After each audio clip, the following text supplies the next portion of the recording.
Botad SOG પોલીસે બોટાદમાં તાજપર circle પાસે આવેલા પંચપીરની દરગાહની બાજુમાં આવેલ મકાનમાંથી સૂકા ગાંજો ઝડપ્યો।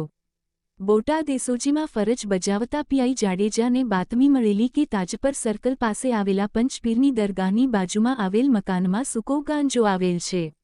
જેથી પોલીસે આ બાતમીના આધારે રેડ કરતા મકાનમાં તપાસ કરતા આશરે 15 કિલોગ્રામ ગાંજો મળી આવ્યો હતો,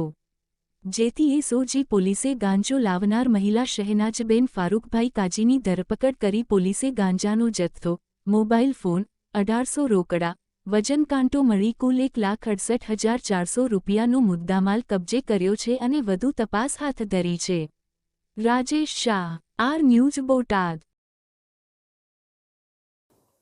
ગઈકાલ તારીખ 6/4/25ના રોજ Botad SOG PI MG Jadeja અને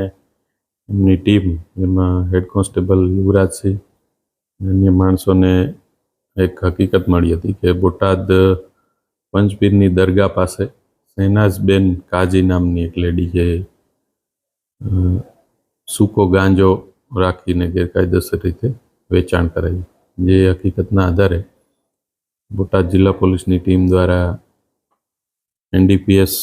એક્ટની જે જોગવાઈઓ છે એ ધ્યાનમાં લઈ અને રેડ કરવામાં આવી હતી। તે બાતમીવાળી જગ્યાએથી પોલીસ દ્વારા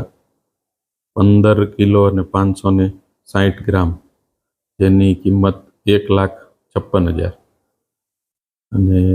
એક મોબાઈલ તથા રોકડા રૂપિયા 1800 મળી કુલ 1,68,400નો મુદ્દામાલ કબજે કરવામાં આવ્યો છે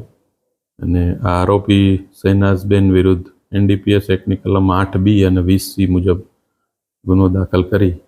હાલ આગળની તપાસ ચાલુ છે।